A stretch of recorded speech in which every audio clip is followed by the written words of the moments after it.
Gimana? Kamera Anda nggak bisa dibuka. Error, Zat. Ya, suara antum aja lah. Oh, Zat. Assalamualaikum warahmatullahi wabarakatuh. Waalaikumsalam. Waalaikumsalam warahmatullahi wabarakatuh.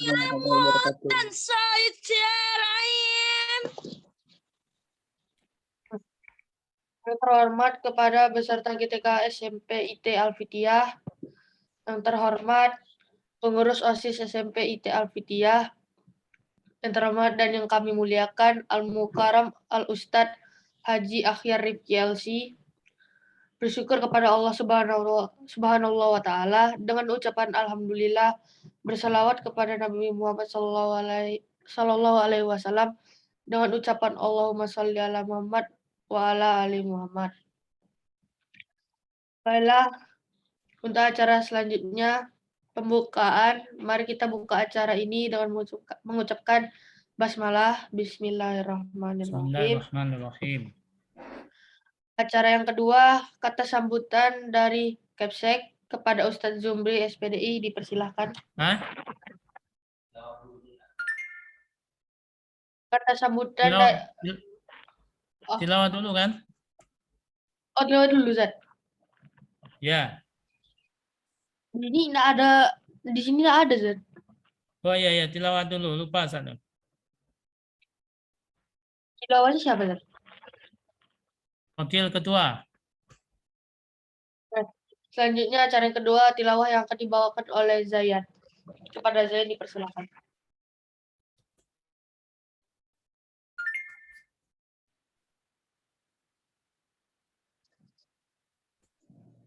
Zayan?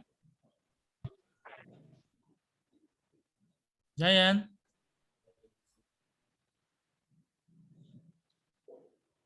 Zayan tilawah, Zayan.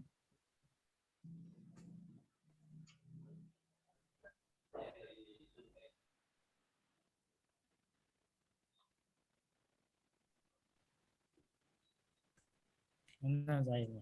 Nggak ada deh, Set. Nggak ada. Antum langsung cari siapa yang Apa, Zat? Ikram lah. Muhammad Faiz Ikram lah. Dia hadir tuh.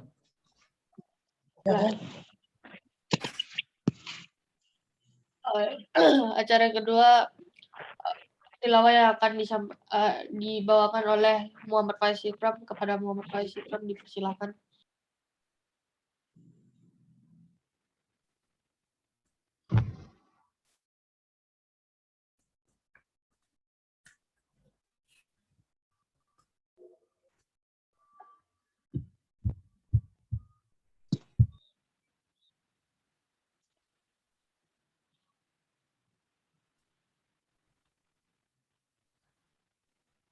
Suaranya belum masuk, Faiz.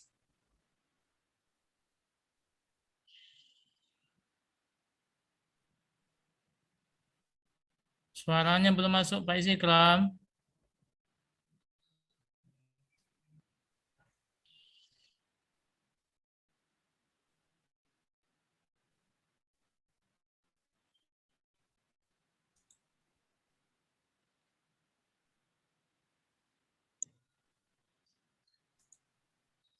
Ustadz, kayaknya diganti aja, Ustadz. Soundnya Faiz itu memang lagi bermasalah juga, Ustadz. Oh gitu. Ya. Ganti.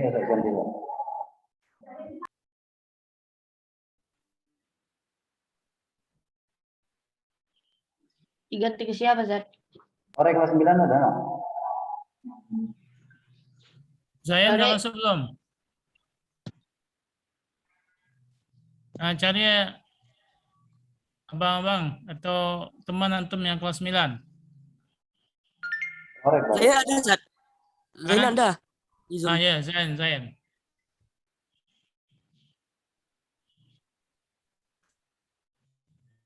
Lanjut Zayan yang tilawah.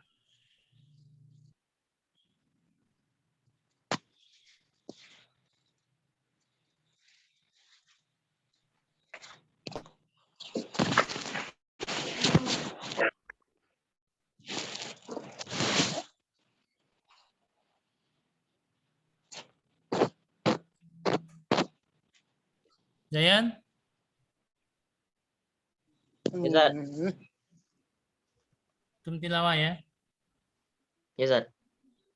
Suratnya Anissa boleh, Zat? Terserah antum. Terserah. Oke.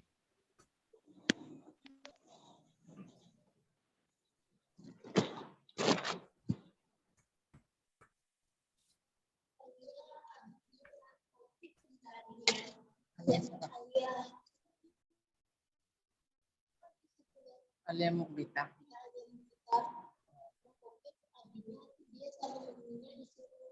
Toman.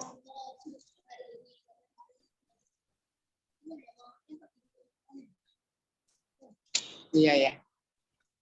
Boleh sih.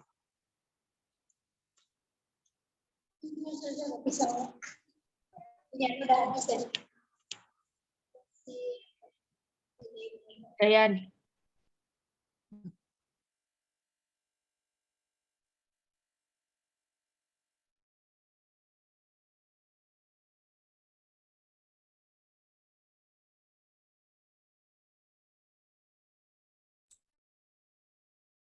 Zayan, lanjut. Zayan.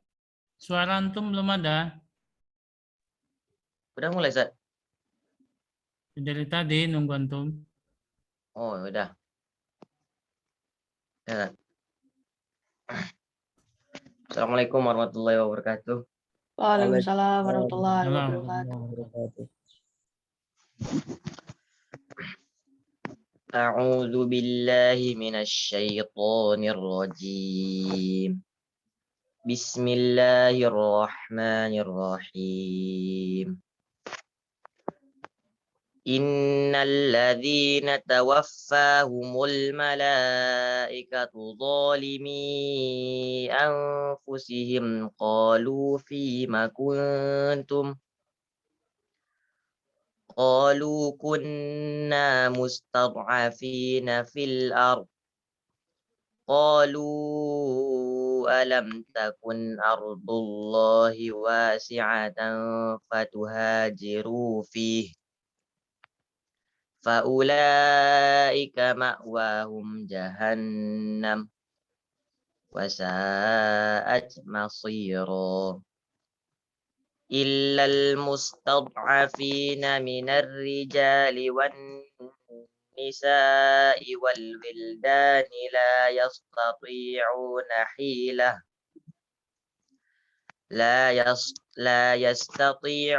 حيلة ولا يهتدون سبيلا فأولئك عسى الله أن يعفو عنهم وكان الله عفوا غفورا ومن يهاجر في سبيل الله يجد في الأرض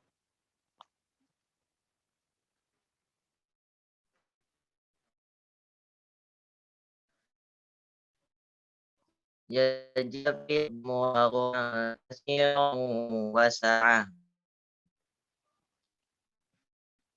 ومن يخيته مهاجرا إلى الله ورسوله ثم يدركه الموت فقد وقع أجره على الله وكان الله غفورا رحيما صدق الله العظيم. Assalamualaikum warahmatullahi wabarakatuh. Waalaikumsalam warahmatullahi wabarakatuh. Waalaikumsalam warahmatullahi wabarakatuh. Terima kasih kepada Zayan yang telah membawakan tilawah Al-Quran. Selanjutnya acara ketiga, kata sambutan dari Kepala Sekolah kepada Ustadz Zumri SPDI dipersilakan. Bismillahirrahmanirrahim. Assalamualaikum warahmatullahi wabarakatuh. Waalaikumsalam warahmatullahi wabarakatuh. Innal hamdalillah nahmaduhu wa nasta'inuhu wa nastaghfiruh wa na'udzu billahi min sururi anfusina wa min sayyiati a'malina may yahdihillahu fala mudilla lahu wa may yudlilhu fala hadiya lahu. Asyhadu an la ilaha illallah wahdahu la syarika lah وأشهد أن محمدا عبده ورسوله لا نبي بعده. اللهم صل على سيدنا محمد وعلى آل سيدنا Muhammad. Bersyukur kita kehadirat Allah Subhanahu wa Ta'ala pada pagi yang berbahagia ini, yang insya Allah diberkahi oleh Allah Subhanahu wa Ta'ala. Kita masih diberikan kenikmatan, kesehatan oleh Allah Subhanahu wa Ta'ala, sehingga pada pagi hari ini, sebagaimana yang telah dijadwalkan, kita akan melaksanakan kegiatan tabligh akbar ya, dalam rangka memperingati Tahun Baru Islam 1443 Hijriah. Mudah-mudahan acara ini berjalan dengan lancar dari awal hingga akhir, dan kita semua mendapatkan kebaikan dari acara yang kita laksanakan pada hari ini. Salawat dan salam mudah-mudahan tercurahkan kepada Nabi kita, Nabi besar Muhammad Sallallahu Alaihi Wasallam, dengan ucapan Allahumma sholli ala Sayyidina Muhammad wa ala ali Sayyidina Muhammad. Yang kami muliakan Al-Ustadz Haji Ahya Rifki LC selaku narasumber atau pentausiah kita pada acara tabligh akbar ini. Kemudian yang kami hormati guru dan tenaga kependidikan di lingkungan SMP Islam Terpadu Al-Fitiah. Kemudian yang Ustadz membanggakan siswa dan siswi SMP Islam Terpadu Al-Fitiah Pekanbaru. Semoga selalu dirahmati oleh Allah Subhanahu wa Ta'ala. Anak-anak Ustadz yang dirahmati oleh Allah Subhanahu wa Ta'ala, insya Allah sebentar lagi kita akan sama-sama menyaksikan tausiah yang akan disampaikan oleh Al-Ustadz Haji Ahya Rifki LC. Ustadz berharap kepada antum semuanya, kepada kita semuanya, mari kita sama-sama simak, kita dengarkan baik-baik ya. Ustadz berharap dalam kegiatan Zoom ini antum memang betul-betul fokus dalam posisi yang siap akan mengikuti kegiatan ini. Dan sebenarnya tidak hanya kegiatan ini, pada kegiatan-kegiatan pembelajaran yang berbasis Zoom ataupun Google Meet juga demikian sebenarnya. Ketika jadwal pukul sudah ditetapkan 7.45 KMM sampai 8.15, kemudian 8.15 sudah dimulai.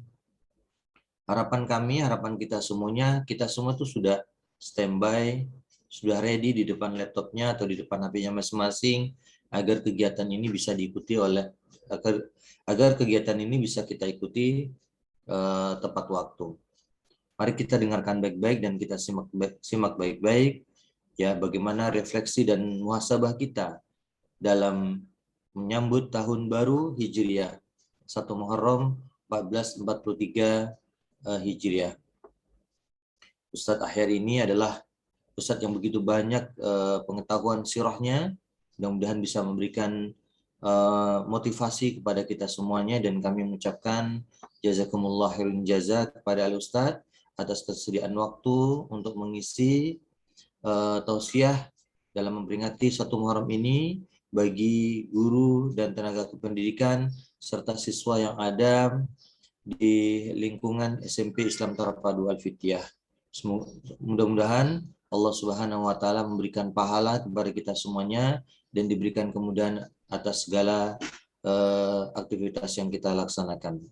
Demikian, Assalamualaikum warahmatullahi wabarakatuh. Waalaikumsalam warahmatullahi wabarakatuh.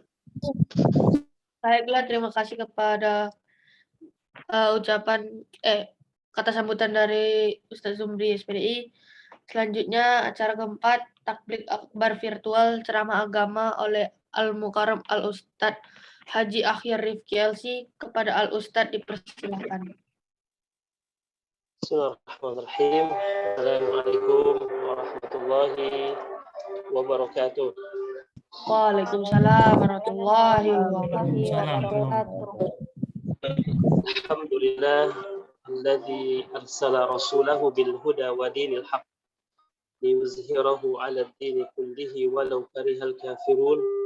Asyhadu an la ilaha illallah wahdahu la syarika lah wa asyhadu anna Muhammadan abduhu wa rasuluh. Allahumma salli wa sallim wa barik ala nabiyyina Muhammadin sallallahu alaihi wa ala alihi wa ashabihi wa man tabi'ahum bi ihsanin ila yaumiddin, amma ba'du.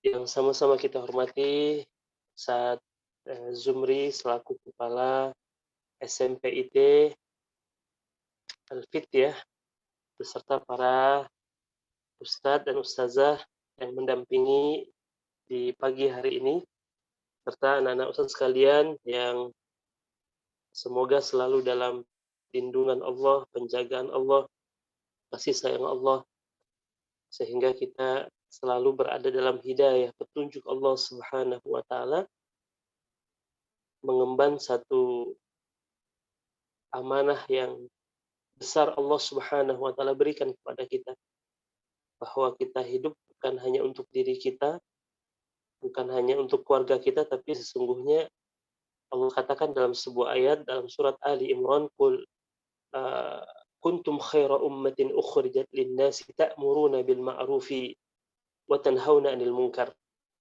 Wa umat ini disematkan kepadanya satu gelar oleh Allah Subhanahu wa taala, khairu ummah, the best of ummah. Disebabkan oleh apa? Ukhrijat linnas, karena kita dikeluarkan dari rahim ibu kita bukan hanya untuk diri kita, tapi untuk sekalian manusia, memberikan manfaat yang sebanyak-banyaknya. Ta'muruna bil ma'rufi wa tanhauna 'anil munkar, mengajak kepada yang ma'ruf, kepada kebaikan, kepada yang al-haq, kebenaran, wa tanhauna 'anil munkar, dan menjadi jalan terhindarnya manusia dari kemungkaran.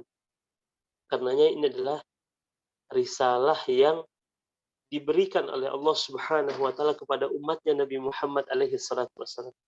Jadi sejak diutusnya Rasul alaihi salatu wasallam bersama para sahabat as-sabiqun al-awwalun minal muhajirin wal ansar, mereka telah mengemban satu risalah, yaitu yang memberikan kebaikan di tengah-tengah umat di akhir zaman ini. Karenanya estafeta itu saat ini sedang berada di tangan kita, anak sekalian. Estafet itu tengah diberikan kepada kita, dan anak-anak ustaz sedang disiapkan untuk membawa estafet itu hingga pada akhirnya satu keyakinan kita, bahkan dia menjadi salah satu bagian daripada keimanan kita, itu al-mustaqbal li hadzal din. Masa depan dunia ini ada di tangannya kaum muslimin, dan sungguh masa itu tidak akan lama lagi, dan barangkali masa itu adalah masa di mana anak-anak ustaz tumbuh menjadi seorang al-qiyadah, para pemimpin di masa yang akan datang. Karenanya kita perlu selalu membuka lembaran-lembaran sejarah para nabi dan rasul Allah Subhanahu wa taala, sirahnya Rasulullah secara khusus, karena belum lagi kita berbicara tentang nabinya, yaitu Nabi Muhammad sallallahu alaihi wasallam. Sirah Nabi Muhammad ini memiliki mazaya. Apa itu mazaya? Keistimewaan. Dalam sebuah buku yang berjudul As-Sirah An-Nabawiyah Durusun wa Ibar, ditulis oleh seorang ulama, seorang dai, seorang mujahid, namanya Dr. Mustafa As-Sibai.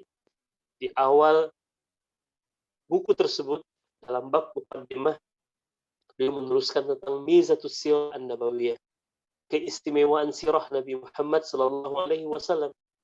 Minimal ada 5 yang dia cantumkan dalam bukunya tersebut, dan di antara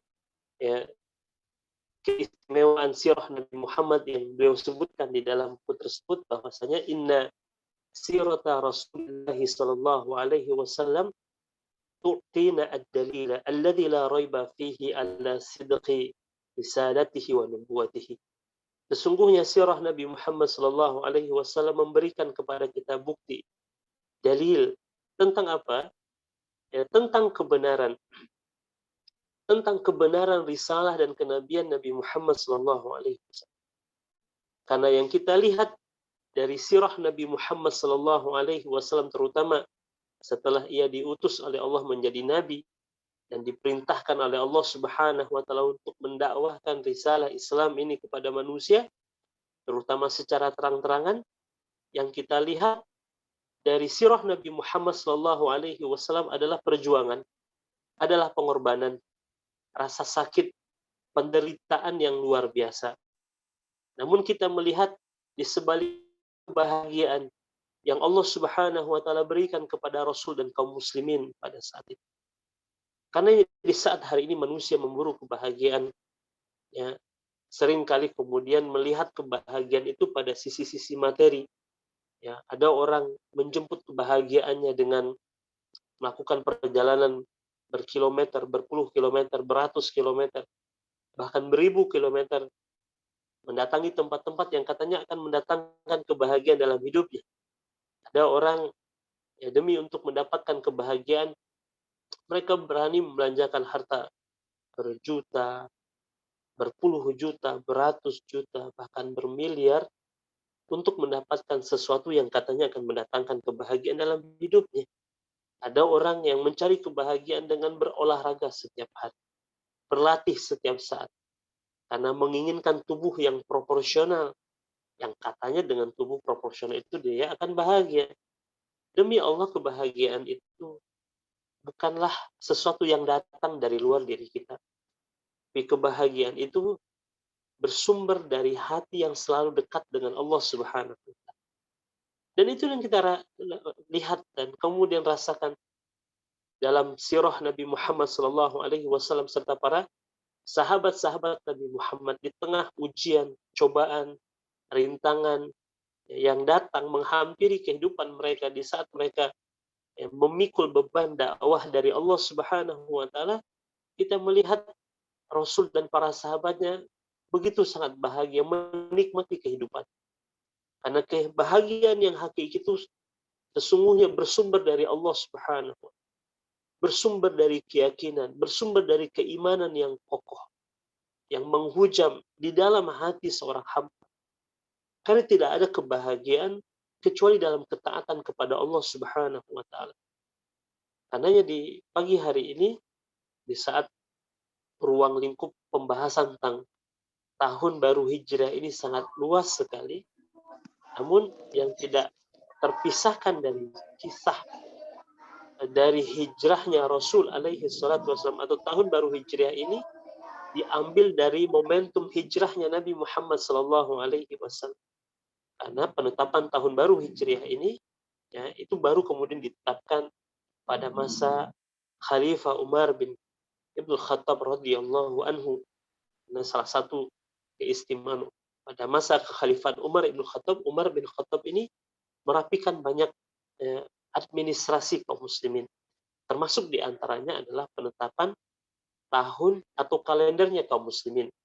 Setelah dia bermusyawarah dengan para sahabat senior dalam menetapkan kapan ditetapkannya awal dari tahun kaum muslimin, akhirnya Allah Subhanahu wa taala memberikan ilham kepada Umar bin Khattab menjadikan peristiwa hijrahnya Nabi Muhammad sallallahu alaihi wasallam menjadi awal dari menetapkan kalender kaum muslimin yang kemudian dikenal dengan Al-Hijri, yaitu berdasarkan dihitung sejak hijrahnya Nabi Muhammad sallallahu alaihi wasallam. Yang menariknya, kenapa hijrah Rasul menjadi awal penetapan kalender kaum muslimin di masa Khalifah Umar bin Khattab yang kemudian diwariskan sampai hari ini? Ya, kenapa tidak?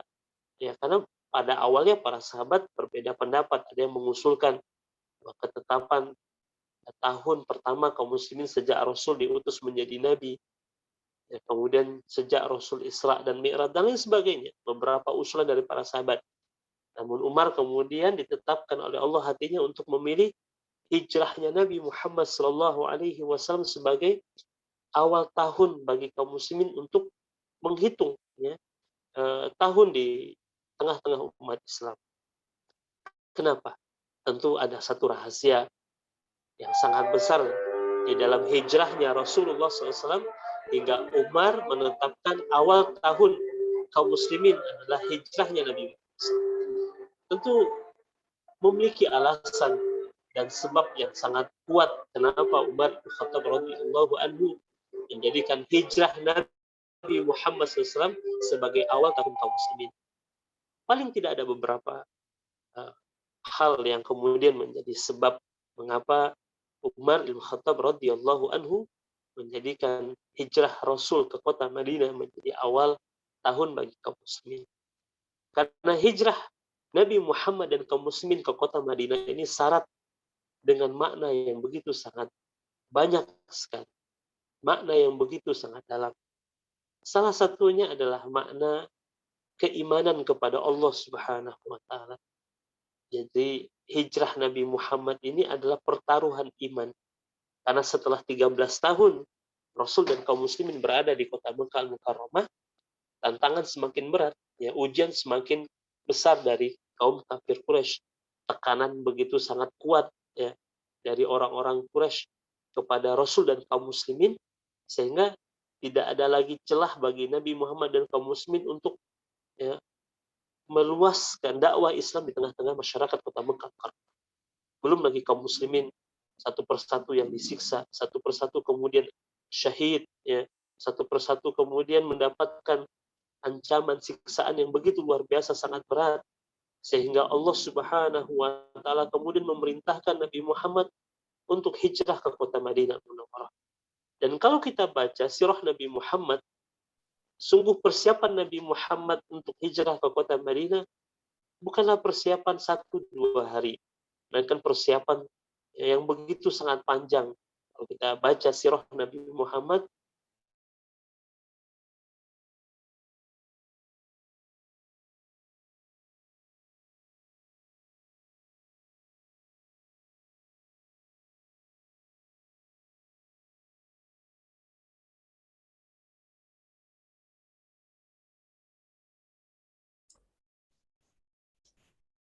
Halo, Ustaz.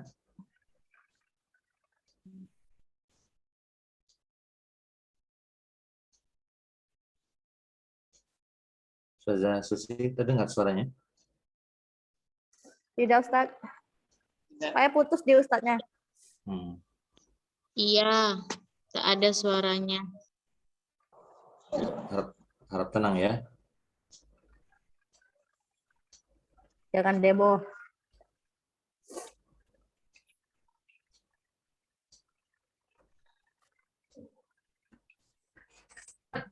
Bismillahirrahmanirrahim. Ya, kita lihat sejarah hijrah Rasul dan kaum muslimin ke kota Madinah bukanlah awal dari hijrah besarnya kaum muslimin, karena telah didahului hijrah ke negeri Habasyah, ya, ke negeri Ethiopia hari ini. Di saat itu, ya, Habasyah dipimpin oleh seorang raja namanya Najasyi. Jadi hijrah ini telah dilakukan oleh Rasul, oleh kaum muslimin sebelum hijrah ke kota Madinah Munawwarah. Namun hijrah ke kota Madinah ini juga syarat dengan pengorbanan yang luar biasa, karena kita melihat pertaruhan iman yang begitu sangat dahsyat di kota Mekah Al-Mukarramah demi untuk menyelamatkan iman, ya, kaum muslimin. Allah Subhanahu wa taala perintahkan hijrah ke kota Madinah. Dan hijrahnya kaum muslimin ke kota Madinah ini bukanlah sesuatu yang mudah, ya. Sulit, ya, secara perasaan harus meninggalkan negeri, ya, tanah kelahiran, meninggalkan harta benda, keluarga. Ini bukan sesuatu yang mudah, ya, dilakukan oleh kaum muslimin pada saat itu. Karenanya Allah di dalam Al-Quran banyak memuji, ya, orang-orang, ya, atau para sahabat Nabi Muhammad SAW karena amalan hijrahnya ini. Pengorbanan yang begitu luar biasa demi mempertaruhkan iman. Sebutlah seorang sahabat Nabi Muhammad namanya Suhaib bin Sinan Ar-Rumi, di mana ia mengisahkan di saat akan hijrah ke kota hijrah dari kota Mekah Al-Mukarramah ke kota Al-Madinah Al-Munawwarah, apa, ya, kisah Suhaib bin Sinan Ar-Rumi ini. Dia mengatakan, "Lamma aradtu al-hijrata min Makkah ila Nabi sallallahu alaihi wasallam." Ketika aku akan hendak hijrah ke kota, dari kota Mekah ke kota Nabi Muhammad itu Al-Madinah Al-Munawwarah, qala li Quraisy, ya, orang-orang Quraisy berkata kepadaku, "Ya Suhaib, qadimta ilaina wala mala lak." Engkau datang kepada kami di saat engkau pada saat itu tidak memiliki harta. Jadi Suhaib bin Sinan Ar-Rumi ini bukanlah penduduk asli kota Mekah Al-Mukarramah, melainkan dia juga adalah seorang perantau dari ya dari daerah Romawi, karenanya di akhir namanya disematkan Ar-Rumi karena dia berasal dari negeri Romawi.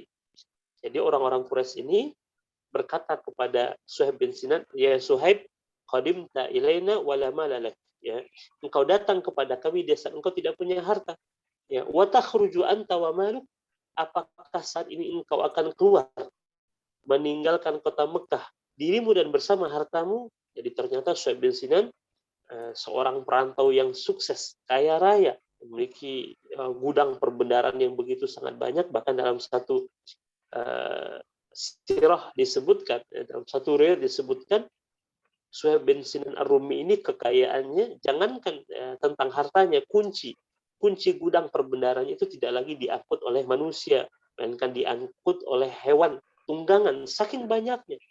Bukan hartanya, tapi kunci gudangnya. Jadi bisa kita bayangkan, anak-anak sekalian rahmati Allah Subhanahu wa taala, kekayaan yang dimiliki oleh Suhaib bin Sinan. Jadi yang diangkut hartanya, tapi kunci gudang perbendaharaan hartanya. Jadi orang-orang Quraisy mengatakan, ya Suhaib, engkau datang kepada kami di saat engkau tidak punya harta.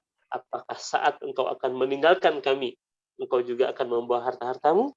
Wallahi la yakunu dzalika abadan. Kata orang-orang Quraisy, demi Allah, hal itu tidak akan terjadi di saat engkau keluar dari kota Mekah dengan membawa harta-hartamu. Lalu apa kata Suhaib? Faqultu lahum, aku katakan kepada mereka, itu orang-orang Quraisy, ara'aitum in dafa'tu ilaikum mali takhluna anni, bagaimana menurut kalian sekiranya aku berikan seluruh hartaku ini kepada kalian, apakah kalian akan memberikan kepadaku kesempatan untuk hijrah ke kota Madinah? Apa kata orang-orang Quraisy? Qalu na'am. Kalau tawarannya seperti itu, ya tentu kami mau, ya. Silakan saja engkau keluar dari kota Mekah, tapi ya seluruh harta bendamu tinggalkan di kota Mekah. Ya. Kata Suhaib bin Sinan Ar-Rumi, ya, fadafa'tu ilaihim mali fakhallu anni, ya, fakharajtu hatta qadimtu al-Madinah fabalagha dzalika an-nabiy sallallahu alaihi wasallam. Lalu aku pun menyerahkan semua harta benda kekayaanku kepada orang-orang Quraisy. Lalu mereka pun memberikan aku kesempatan untuk hijrah hingga aku tiba di kota Madinah, dan Rasul kemudian mendengarkan kisahku ini. Tatkala alaihi salatu wasallam mendengarkan kisah Suhaib bin Sinan Ar-Rumi yang menyerahkan seluruh harta bendanya kepada orang-orang Quraisy, kata Nabi Muhammad alaihi salatu wasallam, rabaha Suhaib, beruntung Suhaib. Beruntung Suhaib. Lihat, ada yang menarik anak sekalian.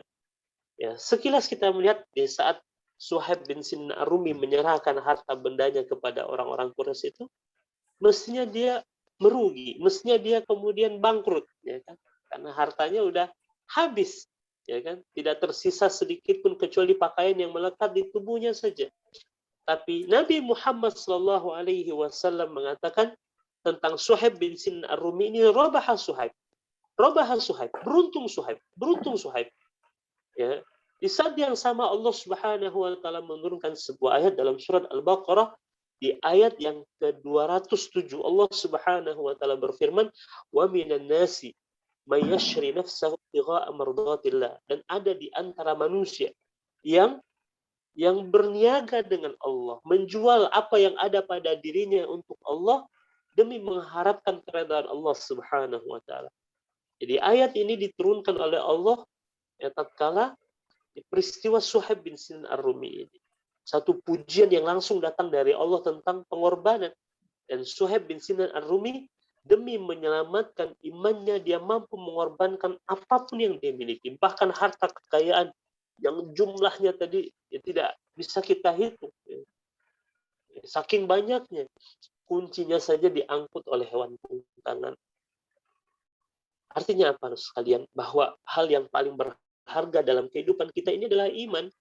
Tidak ada perkara yang paling penting dalam kehidupan kita kecuali perkara iman. Tidak ada sesuatu yang paling mahal dalam kehidupan kita ini kecuali iman. Dan iman ini hanya Allah Subhanahu wa taala berikan kepada siapa yang dikehendakinya. Kita barangkali pernah mendengar kisah bagaimana paman Rasul yang bernama Abu Thalib, paman yang begitu sangat dicintai oleh Nabi Muhammad, paman yang begitu sangat disayang oleh Rasulullah SAW. karena jasa-jasa Abu Thalib amatlah besar terhadap Nabi Muhammad SAW, terutama ketika kakek Rasulullah SAW yang bernama Abdul Muthalib meninggal dunia. Sepeninggal kakek Nabi Muhammad yang bernama Abdul Muthalib ini, pengasuhan Nabi Muhammad SAW beralih kepada paman yang bernama Abu Thalib. Artinya sejak usia Rasul 8 tahun, Nabi Muhammad diasuh, dijaga, dibela, dilindungi, ya, dididik, dibesarkan oleh paman yang bernama Abu Thalib ini. Bahkan ketika Rasul telah diutus menjadi nabi, Abu Thalib itu selalu tampil menjadi tameng bagi Nabi Muhammad dari gangguan orang-orang Quraisy. Selagi Abu Thalib hidup, tidak ada satupun di antara bangsa Arab berani, jangankan menyakiti Rasul, ya, menyentuh Nabi Muhammad SAW, mereka tidak berani. Mengapa? Karena selalu ada Abu Thalib yang membayangi Nabi Muhammad SAW. Karena itulah Rasul sangat mencintai paman, menyayangi paman. Dan bukti cinta Rasul kepada pamannya, Nabi Muhammad mendakwahi pamannya, mengajak pamannya untuk sama-sama menikmati hidayah Islam. Berkali-kali, berulang kali, berbagai macam cara dilakukan oleh Rasulullah SAW untuk mendakwahi pamannya ini. Bahkan sampai akhir hidup Abu Thalib, Rasul masih memaksimalkan usaha terbaiknya sebagai seorang manusia. Datang kepada pamannya yang sedang sekarat dan mengatakan, "Ayam, wahai paman, qul la ilaha illallah." Katakanlah la ilaha illallah. Kalimatan ahajulaka indallahi yaumal qiyamah. Satu kalimat yang dengannya kelak aku akan berhujjah di hadapan Allah untuk menyelamatkan. Namun ternyata apa yang terjadi? Ya, di saat yang sama ada Abu Jahal, ada Abdullah bin Abi Umayyah datang kepada Abu Thalib, membisiki Abu Thalib seraya mengatakan, "Ya Aba Thalib, atarghab am millati Abdul Muthalib?" Wahai Abu Thalib, apakah kau hendak meninggalkan agamanya Abdul Muthalib? Dan ternyata kalimat terakhir yang keluar dari lisan Abu Thalib adalah komitmennya untuk tetap bertahan dalam agama nenek moyangnya, sehingga matilah ia dalam keadaan musyrik. Rasul dalam hal ini sangat bersedih. Dan kesedihan Nabi Muhammad itu bukan semata-mata ditinggal wafat oleh pamannya, tapi yang membuat Rasul bersedih pada saat itu karena ia tidak berhasil mengajak pamannya untuk menjadi seorang muslim. Dan ternyata dalam hal ini Allah ingin memberikan sebuah pelajaran penting kepada kita. Tentang apa, anak-anak sekalian? Tentang sesuatu yang paling berharga dalam hidup kita. Allah turunkan ayat pada saat itu, di mana Allah berfirman kepada Nabi Muhammad, "Innaka la tahdi man ahbabta, walakinnallaha yahdi man yasha." Sesungguhnya engkau, wahai Muhammad, tidak bisa memberikan hidayah bahkan kepada orang yang engkau cintai sekalipun. Dalam hal ini adalah pamanmu. Mengapa? Karena hidayah Islam itu mutlak milik Allah, dan Allah hanya memberikan kepada siapa yang dikehendakinya. Karenanya, anak sekalian, tidak ada hal yang paling berharga dalam hidup kita ini kecuali iman. Iman. Dan Rasul serta para sahabat harus meninggalkan tanah kelahiran mereka, harta benda mereka. Demi apa? Demi menyelamatkan iman. Demi memenangkan iman mereka. Ya. Demi untuk kemudian keberlangsungan keimanan mereka. Karena kalau di kota Mekah, mereka tetap menetap di kota Mekah, ya susah untuk mengekspresikan keimanan, ya, menjaga keimanan, apalagi dalam, ya, desakan, tekanan yang begitu luar biasa dari orang-orang Quraisy. Dan demi iman, lihat Suhaib bin Sinan Ar-Rumi berani mengorbankan seluruh harta yang ia miliki. Karena ya, para sahabat tahu, iman jika dibandingkan dengan harta tidak ada apa-apanya. Nilai iman di sisi Allah, walaupun hanya sebesar zarrah. Sering kali kita mendengarkan istilah zarrah di dalam Al-Quran. Allah Subhanahu wa Ta'ala membahasakan tentang sesuatu yang sangat kecil, ya, itu dengan zarrah. Ya, faman ya'mal mithqala dzarratin khairan yarah wa man ya'mal mithqala dzarratin syarran yarah. Jadi banyak sekali di dalam Al-Quran, bahkan dalam hadis Rasul juga mengatakan la yadkhul jannata man kana fi qalbihi mithqala dzarrah min kibr. Tidak masuk surga, kata Rasul, orang yang di dalam hatinya terdapat kesombongan walaupun hanya sebesar tapak. Jadi dzarrah ini menunjukkan sesuatu yang paling kecil lah dari ya, makhluk dan ciptaan Allah Subhanahu wa taala. Bahkan dalam sebuah hadis Rasul mengatakan bahwa nilai iman walaupun hanya sebatas dzarrah di dalam hati manusia, sungguh itu jauh lebih baik dibandingkan dunia beserta isi. Luar biasa, nak. Harga iman itu di sisi Allah Subhanahu wa taala. Karena tidak ada yang paling berharga dalam kehidupan kita kecuali iman.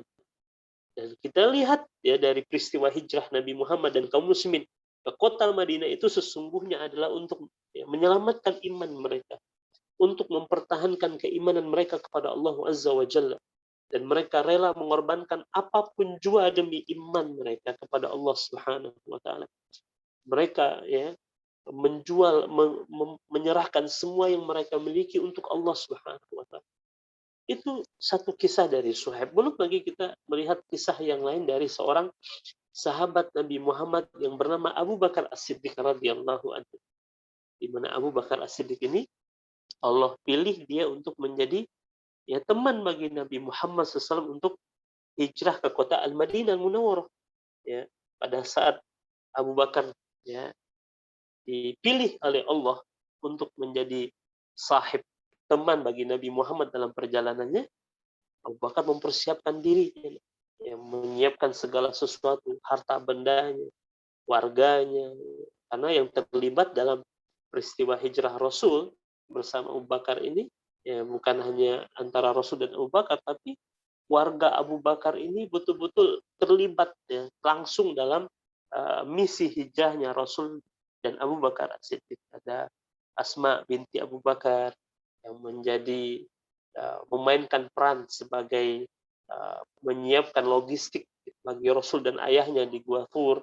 Ada Abdullah bin Abu Bakar As-Siddiq radhiyallahu anhu yang menghapus jejak Rasul dan Abu Bakar As-Siddiq dengan hewan gembalaannya. Masya Allah. Jadi keluarga Abu Bakar ini keluarga yang siap berkorban untuk Allah dan Rasul. Nah, pada saat Rasul dan Abu Bakar As-Siddiq telah pergi meninggalkan kota Mekah Mukarramah, datanglah kepada ya, Asma binti Abu Bakar kakeknya, ayah dari Abu Bakar, namanya Abdullah bin Abi Quhafah. Nah, saat itu usianya sudah sangat tua, renta, dan buta.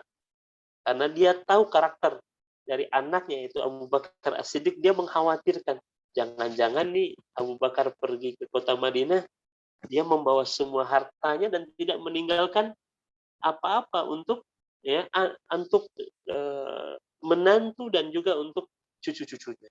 Karenanya datanglah ya Abi Quhafah ke rumah Abu Bakar As-Siddiq radhiyallahu anhu. Lalu pada saat Abi Quhafah datang ke rumah Abu Bakar, Abi Quhafah ini bertanya kepada cucunya, yaitu Asma binti Abu Bakar. Kata Abi Quhafah, apakah ayah meninggalkan sesuatu untuk kalian bertahan hidup? Ya, bukan untuk bersenang-senang, tapi untuk bertahan hidup. Kata Asma binti Abu Bakar, ya, adalah seorang anak yang cerdas, ya, penuh dengan keimanan juga. Dia mengatakan, wahai kakek, sungguh ayah telah meninggalkan kebaikan yang sangat banyak untuk kami. Lihat jawabannya, nak. Jadi Asma tidak mengatakan ayah telah meninggalkan harta. Enggak. Tapi yang disebut oleh Asma, ayah telah meninggalkan kebaikan yang sangat banyak untuk kami. Nah, padahal ya, yang dimaksud oleh Abi Quhafah ini sebenarnya harta. Ya. Tapi yang dijawab oleh Asma binti Abu Bakar adalah kebaikan yang sangat banyak. Akhirnya Allah Subhanahu wa taala memberikan ilham kepada Asma binti Abu Bakar untuk mengumpulkan kerikil-kerikil. Lalu kerikil ini dimasukkan ke dalam kendi, ya, tempat di mana Abu Bakar biasa menyimpan harta benda di situ. Lalu ketika kendi ini telah diisi dengan kerikil, Asma menutupnya dengan kain. Lalu mengambil tangan kakeknya, yaitu Abi Quhafah, lalu memegang ya, kerikil-kerikil yang sudah ditutup dengan kain. Kata Abi Quhafah, karena dia buta, dia tidak tahu ya, isi sebenarnya dari kendi itu, dia menyangka bahwa yang ada di dalam kendi itu adalah harta benda. Lalu dia katakan, kalau ini yang ditinggalkan oleh ayah kalian, maka sungguh ini cukup untuk kehidupan kalian. Maka pergilah Abi Quhafa dari rumah Abu Bakar, lalu Asma mengatakan, demi Allah, ayah tidak meninggalkan apapun untuk kami kecuali Allah dan Rasul. Allah saja. Artinya Abu Bakar membawa semua harta benda untuk perbekalan perjalanan bersama Nabi Muhammad, sedangkan keluarganya dititipkan kepada Allah. Dan dalam kisah Abu Bakar ini, demi Allah, Allah tidak pernah menelantarkan keluarga Abu Bakar, tidak pernah kemudian menelantarkan anak-anak Abu Bakar di saat ia mengorbankan semua yang ia miliki untuk Allah dan Rasulnya, karena janji Allah ya. Di dalam Al-Quran banyak sekali Allah menyebutkan tentang keutamaan orang yang berinfak di jalan Allah, dan tidak akan berkurang harta disebabkan karena infak, justru akan bertambah. Dan demi Allah, justru keluarga Abu Bakar selalu mendapatkan jaminan, penjagaan, pemeliharaan dari Allah, dan tidak ada yang terlantar. Itu satu kisah pengorbanan yang begitu luar biasa dari dari sahabat Rasul alaihi salatu wassalam tatkala hijrah ke kota Al-Madinah Munawwarah. Kisah yang juga tidak menarik ya tentang iman ini sekalian adalah kisah seorang sahabat Rasul di mana ia ditugaskan oleh Rasul jauh sebelum Rasul dan kaum muslimin hijrah kota Madinah. Dia telah diutus oleh Nabi Muhammad untuk menjadi safir. Apa itu safir? Duta Rasul untuk kali pertama ke kota Al-Madinah Munawwarah, di mana ia menyiapkan kota Madinah sebagai tempat hijrahnya Rasul dan kaum muslimin. Dia adalah seorang anak muda usianya 17 tahun. Adakah di antara Nausat yang hadir saat ini usianya 17 tahun atau di bawah 17 tahun barangkali ya? Masya Allah. Karena rata-rata ini SMP kan, SMP paling maksimal 15 tahun. Ini 2 tahun ya. Yang akan datang insya Allah anak Nausat usia 17 tahun. Nah, sahabat Nabi Muhammad ini usianya kali itu 17 tahun. Seorang anak muda dari warga kaya raya, terpandang, terhormat, orangnya ganteng, ya kalau pakai baju tuh para sahabat mengatakan kazuhuril hadiqah, seperti bunga yang ada di taman, semerbak. Wanginya, kecantikannya, ya kan? Baju yang dia pakai, kalau dia lewat di satu gang itu orang bisa mengidentifikasi. Pasti nih dia telah lewat di gang ini karena ya, parfumnya masih melekat di gang tersebut. Ya. Jadi bisa kita bayangkan kehidupan sahabat ini sebelum dia masuk Islam. Itu cerita sebelum dia masuk Islam. Dia menjadi buah bibir ya, gadis-gadis kota Mekah Al-Mukarramah. Ya. Jadi kalau dia lewat di gang-gang kota Mekah Al-Mukarramah itu, para gadis itu akan membuka jendela dan mengeluarkan separuh dari badan mereka sambil bersiul, ya kan, sweet begitulah, ya, untuk mendapatkan perhatian dari sahabat ini. Dan dia ternyata adalah seorang sahabat namanya Mus'ab bin Umair. Usianya kali itu masih 17 tahun ketika dia masuk Islam, dan dia masuk Islam bukan sesuatu yang mudah, berat gitu. Tantangannya adalah ibunya. Ibunya pada saat mengetahui anaknya telah masuk agama Islam itu luar biasa. Kemarahan ibunya tuh wah, luar biasa. Bahkan ketika sang ibu tidak bisa menahan keinginan anaknya untuk masuk ke dalam agama Islam, akhirnya apa yang dilakukan oleh sang ibu? Ibunya ini menahan Mus'ab bin Umair dalam rumah, mengurung Mus'ab bin Umair, nggak boleh keluar. Jadi betul-betul di lockdown ya Mus'ab bin Umair oleh ibunya, nggak bisa kemana-mana, hanya di dalam rumahnya saja, hingga akhirnya Allah berikan jalan keluar bagi Mus'ab bin Umair, keluar dari rumahnya. Nah pada saat keluar dari rumahnya inilah Rasul kemudian menugaskan Mus'ab bin Umair untuk pergi bersama penduduk kota Madinah yang telah masuk Islam di perjanjian Aqabah. Itu kalau tidak salah di tahun ke-11 kenabian ya, Rasul mengutus Mus'ab bin Umair pergi ke kota Madinah dalam rangka apa? Mentarbiah kaum muslimin yang telah masuk Islam. Bayangkan, anak usia 17 tahun tapi telah ditugaskan oleh Nabi Muhammad untuk menjadi duta Islam ya, ke kota Madinah, mendidik membina, mentarbiyah para kaum muslimin yang sudah masuk Islam. Dan bukan hanya itu, mendakwahkan Islam di kota Madinah, mendakwahkan kaum dan suku yang ada di kota Madinah, serta mempersiapkan kota Madinah sebagai tempat hijrahnya Rasul dan kaum muslimin. Itu bukan suatu yang mudah, bukan suatu yang ringan, melainkan suatu yang berat. Tapi Mus'ab bin Umair radhiyallahu anhu mengambil tanggung jawab itu. Dia berangkat bersama kaum muslimin ke kota Madinah, mentarbiyah mereka, mendidik mereka, mendakwahkan Islam, menyiapkan kota Madinah sebagai tempat hijrahnya Rasul dan kaum muslimin. Merupakan amalan yang begitu sangat besar, dan itu dilakukan oleh siapa? Anak muda usianya masih belasan tahun. Nah, hingga akhirnya ternyata apa yang terjadi? Ya, kota Madinah telah siap menjadi tempat hijrahnya Rasul dan kaum muslim. Itu di bawah asuhan anak seorang 17 tahun. Kota Madinah telah siap. Artinya sudah banyak di antara penduduk kota Madinah yang masuk Islam lewat tangannya siapa? Mus'ab bin Umair. Nah, setelah Rasul dan kaum muslimin hijrah ke kota Madinah, ya, pernah satu ketika dikisahkan, ya, Rasul dan bersama beberapa orang sahabat duduk. Nah, tatkala Rasul dan beberapa orang sahabat duduk di satu tempat, lewatlah di hadapan mereka siapa? Mus'ab bin Umair. Ketika melihat Mus'ab bin Umair jalan di depan mereka, beberapa orang sahabat itu tertunduk pandang mereka. Bahkan sebagian ada yang menangis. Ya. Apa yang menyebabkan mereka menangis? Karena mereka melihat Mus'ab bin Umair jauh berbeda ketika dia sebelum masuk Islam dengan setelah dia masuk Islam. Sebelum masuk Islam, dia adalah seorang anak muda yang dikenal dengan kekayaannya, ketampanannya, kemewahannya. Dan pada saat mereka melihat Mus'ab bin Umair kala itu, Mus'ab bin Umair hanya memakai pakaian yang sangat-sangat bersahaja, sederhana. Ya, penampilannya sangat sederhana, jauh dari kemewahan, jauh dari ya kekayaan, jauh dari ya kesenangan, ya, jauh. Ya. Jadi mereka membandingkan antara Mus'ab bin Umair ini sebelum masuk Islam dengan Mus'ab bin Umair setelah masuk Islam. Jauh berbeda, 180 derajat. Itu yang membuat mereka menangis. Ya.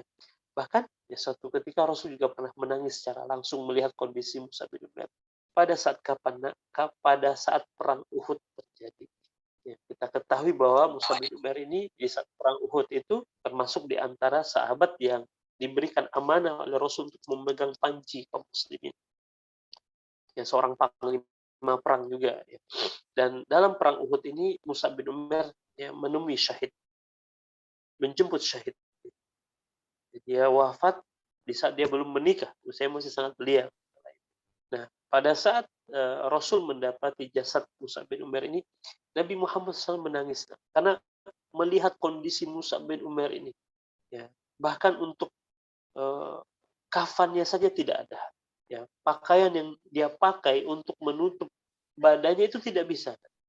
Karena pakaian yang dipakai oleh Mus'ab ketika ditutup bagian kepalanya, kakinya nampak. Ketika tutup bagian kakinya, kepalanya yang nampak. Sehingga Rasul perintahkan beberapa orang sahabat ya untuk apa? Untuk mencari rumput idkhir namanya. Idkhir ini adalah rumput yang ada di padang pasir untuk menutup bagian kakinya, sedangkan bagian kepalanya ditutup dengan pakaian yang melekat di badan Mus'ab bin Umair. Melihat kondisi ini Rasul alaihi wasallam menangis dan memberikan satu kesaksian di hadapan para sahabatnya bahwa Mus'ab telah menjemput apa yang dijanjikan oleh Allah Subhanahu wa taala. Itu pengorbanan yang luar biasa dari seorang anak muda. Bayangkan anak muda. Dan usia anak Ustadz adalah usia-usia muda. Dan anak Ustadz bisa merasakan gairah di masa muda ini, inginnya senang-senang, inginnya main-main, inginnya ya bebas dan lain sebagainya. Tapi lihat Mus'ab ya, ketika dia mengenal iman, dia mengetahui harga iman, nilai iman, dia tinggalkan semua kesenangan itu demi membela imannya. Karena sebenarnya ya pertaruhan hijrahnya Rasul dan kaum muslimin di kota Madinah ini adalah pertaruhan. Karena mereka mengetahui qimah, nilai iman itu jauh lebih berharga dibandingkan dengan apapun juga. Bahkan Mus'ab mengorbankan masa mudanya. Ya, dan kita lihat dalam sebuah hadis Rasul alaihi wasallam, syabun nasya'a fi ta'atillah di antara 7 golongan yang kelak akan mendapatkan naungan di sisi Allah adalah anak muda yang tumbuh di dalam ketaatan kepada Allah Subhanahu wa taala. Mudah-mudahan anak Ustaz ya selalu dijaga oleh Allah, dilindungi oleh Allah imannya ya, dirinya, sehingga anak Ustaz tumbuh dalam ketaatan kepada Allah Subhanahu wa taala seperti sahabat Mus'ab bin Umair. Dan masih banyak lagi kisah-kisah ya para sahabat yang lainnya. Rasul alaihi wasallam secara spesifik ya bagaimana Rasulullah pada perjalanan bersama Abu Bakar juga sangat dramatis sekali, karena di malam Rasul hijrah itu ya, orang-orang Quraisy sudah siap untuk membunuh Nabi Muhammad ya kan, dan rumah Rasul sudah dikepung pada saat itu, namun Allah ya menepati janjinya untuk menyelamatkan hambanya sehingga Rasul dan Abu Bakar pun bisa hijrah, dan dalam hijrahnya juga masih dikejar-kejar ya kan, ya, masih diburu-buru, bahkan dibuat sayembara siapa yang berhasil menangkap Rasul dan sahabatnya 100 ekor unta untuknya, dan akhirnya Allah ya, selamatkan Nabi Muhammad, dan kita juga menemukan hijrah Rasul ketika dia sampai di daerah hari ini disebut dengan daerah Kuba. Rasul bangun masjid, lalu jalan lagi sampai perkampungan Bani Salim bin Auf. Rasul juga bangun masjid sampai di kota Madinah. Ya, hal pertama yang dilakukan oleh Rasul bukan tentang di mana rumahku, tapi di mana tanah yang akan dibangunkan masjid di atasnya. Artinya apa? Nah, hijrah Rasul ini sangat erat kaitannya dengan ya, masjid. Ya. Rasul kemanapun dia pergi, hal pertama yang dia pikirkan adalah masjid. Dan bagi kita sebagai seorang mukmin, masjid ini adalah rumah kita. Ya, keluar dari masjid itu kita sedang berehat sebentar. Tapi kita baliknya kemana? Ke masjid. Hanya rajulun mu'allaqun bil masajid, rajulun qalbuhu mu'allaq bil masajid. Seorang yang hatinya terpaut dengan masjid, dia juga punya keistimewaan, kelak akan mendapatkan naungan di hari di mana tidak ada naungan kecuali naungan Allah Subhanahu wa taala. Kalian anak Ustaz, mudah-mudahan di masa muda antum ini antum sudah terpaut, terikat hatinya dengan masjid.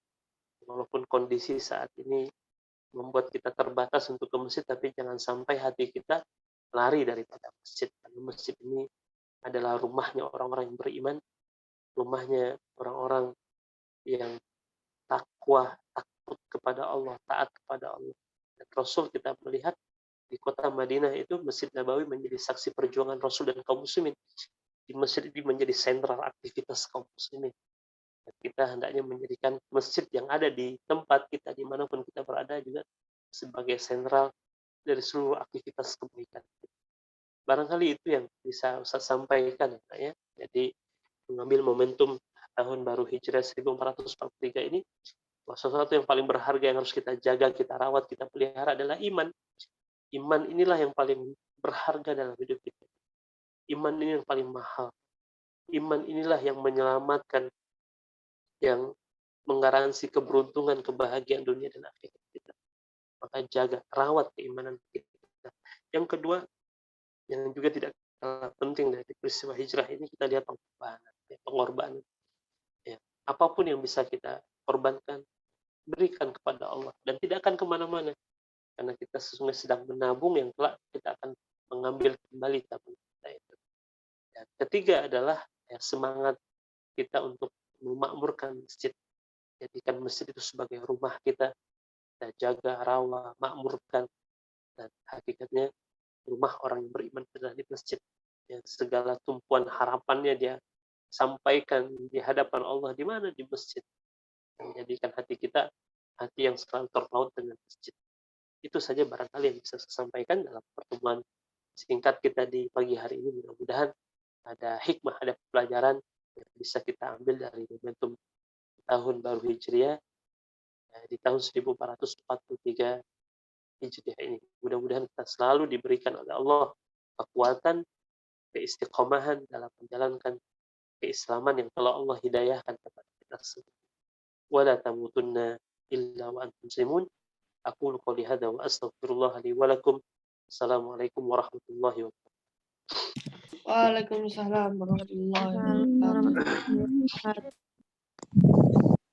Terima kasih kepada Al-Ustadz Haji Akhyar Rifki LC Semoga ilmu ini disampaikan oleh beliau bermanfaat bagi kita semua. Amin ya rabbal alamin. Selanjutnya doa yang akan disampaikan oleh Al Ustadz Zainal Abidin kepada Al Ustadz dipersilakan. Assalamualaikum warahmatullahi wabarakatuh. Waalaikumsalam warahmatullahi wabarakatuh. Kita berdoa, mari kita beristighfar kepada Allah, mohon ampun atas apa yang kita lakukan selama setahun ini. Semoga apa yang kita lakukan hingga detik ini Allah ampunkan segala dosa kita. Astagfirullahaladzim, alladzi la ilaha illa huwal hayyul qayyum wa atubu ilaih. Astagfirullahaladzim, alladzi la ilaha illa wa atubu ilaih. Astagfirullahaladzim, alladzi la ilaha illa huwal hayyul qayyum wa atubu ilaih. A'udzu billahi minasyaitonir rajim. Bismillahirrahmanirrahim. Alhamdulillahi rabbil alamin. Wassalatu wassalamu ala asyrafil anbiya'i wal mursalin wa ala alihi wa sahbihi ajma'in. Allahumma shalli ala sayyidina Muhammad wa ala ali sayyidina Muhammad. Allahumma ighfir lana dhunubana wa liwalidayna warhamhuma kama rabbayana shaghira wa li jami'il mu'minina wal mu'minat wal muslimina wal muslimat al ahya'i minhum wal amwat bi rahmatika ya arhamar rahimin. Rabbana zalamna anfusana wa illam taghfir lana wa tarhamna lanakunanna minal khasirin. Allahumma a'inna ala zikrika wa syukrika wa husni ibadatik. Allahumma inna nas'aluka al-huda wa tuqa wal afafa wal ghina. Rabbana arinal haqqa haqqan warzuqna ittiba'ah wa arinal batila batila warzuqna ijtinabah. Allahumma afina fi badanina, Allahumma afina fi sam'ina, Allahumma afina fi basarina. Bismillahilladzi la yadurru ma'asmihi syai'un fil ardi wa la fis sama'i wa huwas sami'ul 'alim. Allahumma innaka ta'lamu anna hadhihi al-qulub qad ijtama'at 'ala mahabbatik wa taqat 'ala ta'atik wa tawahadat 'ala da'watik wa ta'ahadat 'ala nusrati syari'atik. Fawafiq Allahumma rabitataha wa 'azim waddaha wahdiha subulaha wamla'ha binurika alladhi la yahfu wasrah suduraha bifaidil imani bik wa jamilit tawakkuli 'alaik wa ahyiha bima'rifatik wa amitha 'ala syahadati fi sabilik innaka ni'mal maula wa ni'mal nasir. Rabbana la tuzigh qulubana ba'da idh hadaitana wa hab lana min ladunka rahmatan innaka antal wahhab. Rabbana hab lana min azwajina wa dhurriyyatina qurrata a'yun waj'alna lil muttaqina imama. Rabbana atina fid dunya hasanah wa fil akhirati hasanatan wa qina adzabannar. Subhana rabbika rabbil izzati amma yasifun wa salamun 'alal mursalin walhamdulillahi rabbil alamin. Assalamualaikum warahmatullahi wabarakatuh. Waalaikumsalam warahmatullahi wabarakatuh. Dengan pembacaan doa berakhirlah acara tabligh akbar kita pada pagi hari ini dengan mengucapkan alhamdulillahirabbil alamin. Dan doa penutup majelis, subhanaka Allahumma wa bihamdika asyhadu an la ilaha illa anta astaghfiruka wa atubu ilaik. Saya sebagai MC mengucapkan mohon maaf bila ada kekurangan dan kesalahan. Billahi taufik wal hidayah. Wassalamualaikum warahmatullahi wabarakatuh. Waalaikumsalam warahmatullahi wabarakatuh. Acara selanjutnya diserahkan kepada pengurus OSIS. Mungkin ada yang pengumuman. Sebelum pengumuman dari pengurus OSIS, pengumuman dari kepala sekolah dulu ya. Iya. Ya, kita ucapkan terima kasih kepada Ustaz Mukarram ya. Ustaz Haji Akhyar sudah memberikan banyak hal kepada kita ya berkaitan dengan peringatan Muharram ini ya.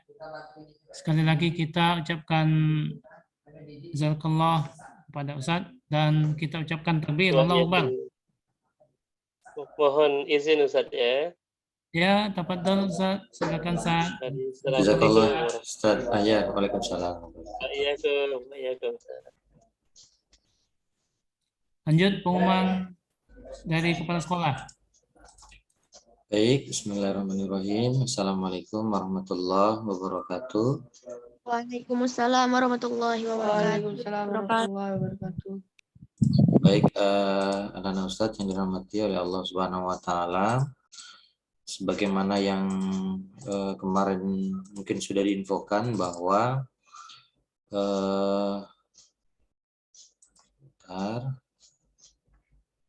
hari besok itu kan sebelumnya libur ya. Tetapi ada surat edaran dari dari Wali Kota Pekanbaru tanggal 6 Agustus kemarin perihal Hari Libur Nasional dan Cuti Bersama di tahun 2021. Jadi ini nomor 1 ya, bahwa Hari Libur Nasional Tahun Baru Islam yang semula jatuh pada hari Selasa tanggal 10 Muharram 2021 dirubah menjadi hari Rabu tanggal 11 Agustus 2021. Ya, jadi di hari besok itu kita tetap melaksanakan pembelajaran seperti biasa, kemudian Ustadz dan Ustazahnya juga masuk seperti biasa, dan libur kita itu di hari Rabu. Ya.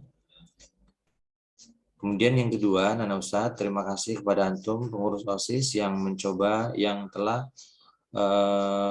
menghandle acara kita pada hari ini, dan harapan Ustadz ke depan mohon disiapkan sekali lagi dengan sebaik-baiknya. Ya, siapapun yang diberikan amanah menjadi petugas itu kalau bisa sudah standby gitu ya. Sudah standby, sudah ready. Jadi tidak pas gilirannya itu dipanggil-panggil lagi. Kemana anak nih? Ya. Jadi kalau sudah jadi petugas untuk acara itu mohon disiapkan baik-baik dan sudah standby di tempatnya ya, khusus yang diberikan petugas amanah sebagai petugas. Mungkin itu saja. Terima kasih. Kemudian kami serahkan kepada Ustadz Muklis, tolong di handle dan apa kegiatan anak-anak setelah ini. Apakah ada lomba atau belajar seperti biasa? Demikian. Assalamualaikum warahmatullahi wabarakatuh. Waalaikumsalam warahmatullahi wabarakatuh. Ya, info dari Wakasis ya, dari Ustadz. Kegiatan berikutnya itu jam 10.30 ya, nanti zuhur jam 12 sampai jam 1 istirahat isoma ya. Kemudian jam 13 nanti dilanjutkan sampai jam 15 itu pengisian Jamboard ya, yang semua siswa itu harus berpartisipasi ya. Itu kegiatannya mungkin nanti oleh OSIS, apa yang bisa dinilai atau apa yang bisa diambil atau dipapang semuanya. Kalau usulan Ustadz ke OSIS nanti itu dipilah-pilah, kalau bisa dipilah-pilah ya. Harapan masing-masing kelas kan sudah nanti apakah beda dengan waktu yang dibikin Jumat kemarin atau sama misalnya, dan itu bagus untuk kita tampilkan ya. Silakan kepada Pak Bian OSIS, apa pengumuman berikutnya? Coba tanya dulu. Ya, kegiatan pengisian ini kan online nih, apa namanya, masing-masing. Jadi pastikan partisipasi temannya ikut ya. Kelas 6 kelas 7 itu 17 ya. 16 17 dan 16 ya. Itu kelas 7. Ikhwan akhwat kelas 8 itu 20 24. Kelas 9 itu 20 dan 19. Itu agar dipastikan ikut ya, semuanya berpartisipasi. dan sesuai dengan jadwal. Artinya tidak ada yang mengisi itu di sudah jam keluar. Jadi memang kreativitas itu memang jam sekolah kita ya. Di 10.30 nanti lanjut. Pada OSIS dipersilakan kalau misalnya ini tidak efektif, dirasa tidak efektif kepada OSIS mengedan, maka kita akan belajar ya. Belajar sesuai dengan pelajaran hari ini. Ya, sudah jam sekarang ini. Tapi kalau kira-kira bisa berjalan efektif, ya disilakan kepada OSIS. Silakan Pak Bian. Saat ini ada lagi yang tanya Ika. Kata Ika pengisian papan harapan, Zat. Jadi info ini semua siswa harus dapat ini. Pertama memang download dulu aplikasi Jamboard, kemudian diisi harapannya ya di situ, kemudian nanti di-share. Kemana meng-share-nya ya, terus jelas. Apakah ke OSIS atau ke Google Classroom-nya kan masing-masing ya, ke wali kelas. Membuat harapan udah Ustadz. Nah, buat harapan udah. Udah, kan udah kemarin. Per kelas sudah ada tuh Ustaz, kami udah cantik-cantik kami buat. Anak-anak kami udah buat Ustaz. Ya. Yang lain lah lombanya. Atau ini di lewat Jamboard juga membuat puisi ya, puisi, pantun yang tentu berkaitan dengan Muharram ini. Ini bagus nanti nanti ya. Kalau harapan kan udah selesai nih. Ya. Kalau usulan itu OSIS jadi apa namanya, pantun, puisi, ya cerpen, cerbung ya. Silakan menulis dan berkarya tetap di Jamboard ya. Nanti itu bisa jadi kita simpan nanti ya, dibukukan bisa juga atau dalam bentuk e-book ya, elektronik buku. Itu usulan Ustadz ya. Kayaknya bagus tuh diisi di puisi, pantun, cerpen, cerbung ya, macam-macam, dan berkaitan dengan Muharram ini ya. Jadi cerpennya cerpen Islami, pantunnya pantun Islami, cerbungnya cerbung Islami ya, puisinya puisi Islami. Itu saja usulan dari Wakasis ya pada antum semua. Kayaknya itu, karena tadi harapan itu kata Ustazah Susi udah di kelas masing-masing udah. Gimana Pak Bian, gimana? Ya, udah tadi ada tanya katanya linknya udah di-share Ya. ke kelas masing-masing. Oke, kelas masing-masing ya. Ya. Oke, ini kelas masing-masing. Kegiatan tadi itu ya, kegiatan tadi. Jadi puisi, pantun, cerbung atau cerpen ya. Itu nanti dimasukkan kalau usulan Ustaz, masukkan ke Google Class masing-masing bidang studi ya, atau ke Google Class Walas, sehingga nanti bisa dicek siapa yang berperan dan siapa yang belum berperan ya, dan itu bisa diambil nilai bahasa Indonesia, nilai bahasa Indonesia dan nilai PAI ya. Nilai PAI itu muatan-muatan Islaminya, kalau karya tulisnya nanti di bahasa Indonesia. Ustaz, Gitu ya. Masukkan Alfi juga Ustaz. Ya bisa. Iya. Anak-anak yang tidak bisa menulis puisi, kan, menulis cerpen, grafik. Iya, bisa yang lain saya. Bahasa Arab kan, kaligrafi bahasa Arab. Ya. Pantun bahasa Arab, wah mantap kali itu.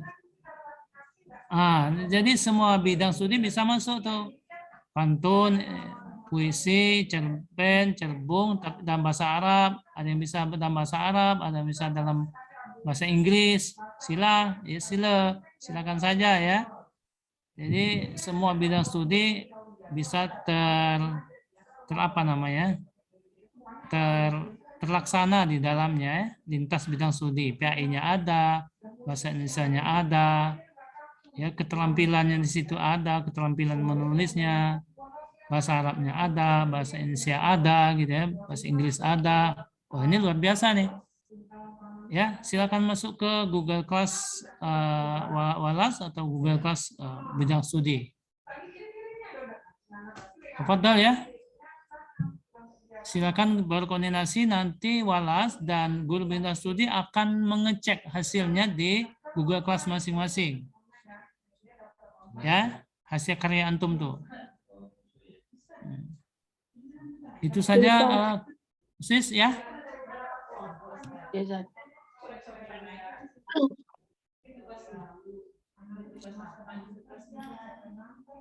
Gimana Fabian? Kenapa, Ustaz? Bagaimana usulan Ustadz bisa?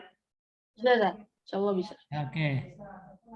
Ya, silakan kita keluar dari Zoom ini dan antum bermusyawarah tambahannya ya, usulan Ustadz bisa dijalankan ya. Dan itu kita anggap kegiatan OSIS ya. Tapi yang paling penting semua teman-teman dan abang-abang, adik-adik itu partisipasinya masuk ke OSIS dulu. Bisa jadi antum nanti bikin apa namanya tuh, bikin Google Classroom OSIS itu ya. Nanti nanti share kodenya lewat Walas ya. Nanti kita bisa lihat di sana. OSIS bisa lihat di sana. Demikian ya dari Ustaz.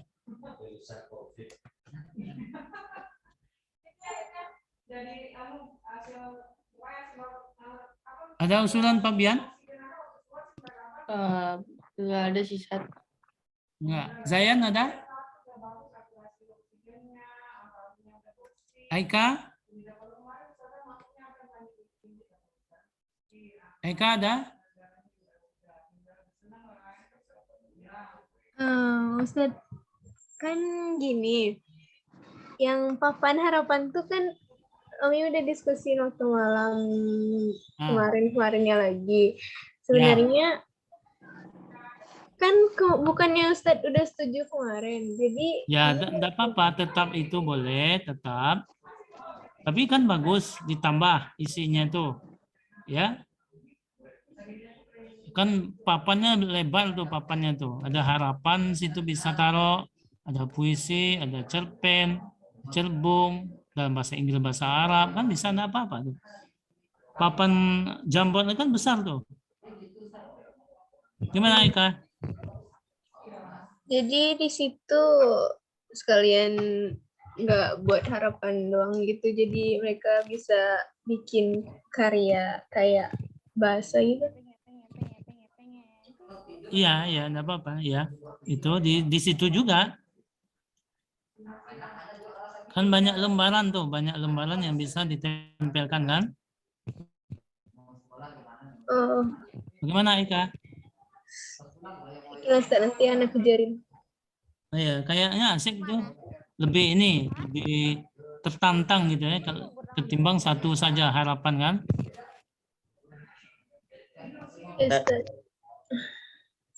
Ya, gini, antum silakan saja mungkin bermusyawarah atau antum sampaikan ide-ide ini ke teman-teman antum yang masih di Zoom ini, ya.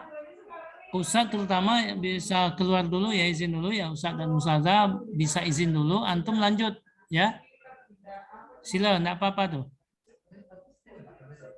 Nanti mungkin apa Ustazah Ulfa kasih kohot kepada Aika mungkin ya. Bicarakan dengan teman-temannya. Targetnya sampai jam 15 semua siswa itu sudah mengisi ya. Itu ya dari Ustadz ya. Assalamualaikum warahmatullahi wabarakatuh. Waalaikumsalam warahmatullahi wabarakatuh.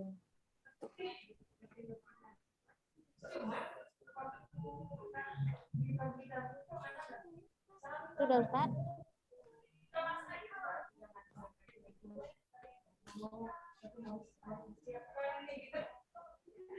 Jadi kayak mana nih mekanismenya, ini dilombakan atau tidak? Aika, apa Jamboard ini dilombakan, Aika? Enggak tuh. Oh, tidak. Jadi gimana nanti untuk kawan-kawan yang tidak berpartisipasi kalau misalnya mereka tidak membuat tugasnya gimana? Sanksi. Sanksi. Nggak tahu lah, nggak tahu. Ya, sanksi. Kalau iya biar sepakat jadi seluruhnya memang mengerjakan, tidak ada yang sama sekali nggak mengerjakan gitu, terutama untuk yang Ikhwan. Ya, Ina, silakan. Kalau yang sakit gimana? Soalnya Ina sempat sakit kemarin. Kemarin kan sakitnya, agak sekarang. Insya Allah Iya, dengan online ini bisa lah ya dibantu. Kalau misalnya sama sekali tak bisa memikirkan sesuatu mungkin yang nggak masalah, antum komunikasikan nggak dengan kuat wali nulis. kelas masing-masing ya. Tangannya Kalau masih udah tak bisa berdaya nulis, diusahakan tapi nggak kuat. diusahakan. Oke, Zah. Ya. Aika, Jamboardnya itu per kelas ya Aika dibuatnya? Iya, Zah. Berarti ini linknya satu dari Aika saja nanti share-nya. Ana udah minta tolong sama kids yang lain buat nyebarin di grup chat kelas masing-masing. Yang lain itu juga keluar. Gimana? Jadi yang buat link itu siapa? Yang buat link Jamboardnya siapa? Buat linknya tuh Ana Zah. Berarti nanti kan terkumpul, Aika membolehkan semuanya melihat berarti ya? Iya. Atau lebih baiknya kayaknya Ustazah sarannya dijadikan per kelas Kak, ada kelas 7, kelas 7A, 7B, ada jadi linknya beda-beda gitu Kak, jadi nggak nyampur. Ada 7A, 7B, 8A, 8B, 9A, 9B. Kalau 7 gabung AB, 8 AB, 9 AB aja biar nggak banyak tuh. Boleh juga. Cuman mungkin lebih efektifnya per kelas Kak, karena kan itu ramai dan papannya takutnya karena kita semua jadi editor nanti semuanya bisa mencoret-coret gitu ya, bisa mengapain aja di situ, meminimalisir terjadinya berantakan di Jamboardnya. Jadi kalau bisa per kelas aja 7A, 7B, 8A, 8B, nanti Walas bantu gitu melihat linknya. Jadi ini Ana bikin Jamboardnya tuh papan harapan itu emang masih ada, terus nanti di belakangnya tuh ada yang buat bahasa gitu. Ya bisa. Tapi Ustazah sarannya per kelas gitu nanti linknya. Link yang antum share itu per kelas. Jadi ada 6 link nanti yang antum share. Iya. Tapi kan papannya kan harus ada backgroundnya dulu Hamzah. Jadi Ana edit yang di Canva tuh dulu tuh. Iya, samakan aja lah semuanya. Ya. Kemudian itu kan bisa diduplikat kan Kak, jadi insya Allah bisa lebih ya. Ini juga ada dari Ustaz Muklis nih, mohon dipersiapkan OSIS 14 Agustus Hari Pramuka dan 17 Agustus upacara bendera, apakah online dan offline? OSIS ya. Oke, mungkin itu saja. Silakan dilanjutkan, Ustazah tunggu linknya ya. Zah, soalnya itu yang mau dibuat tuh apa, Zah? Yang mau dibuat itu nanti harapan antum dan terserah antum karya. Apakah itu bentuknya cerpen atau puisi atau pantun, pokoknya yang berhubungan dengan satu Muharram, tahun baru Hijriah. Linknya nanti kalau nanti ada, disediakan kan, Dah? Iya, linknya disediakan. Nanti kalau ada yang mau ditanyakan, silahkan tanyakan ke masing-masing grup kelas ya. Ya. Oke? Enak ya. Ya. Saya akhiri ya Zoom-nya. Ya. Assalamualaikum warahmatullahi wabarakatuh. Waalaikumsalam warahmatullahi wabarakatuh.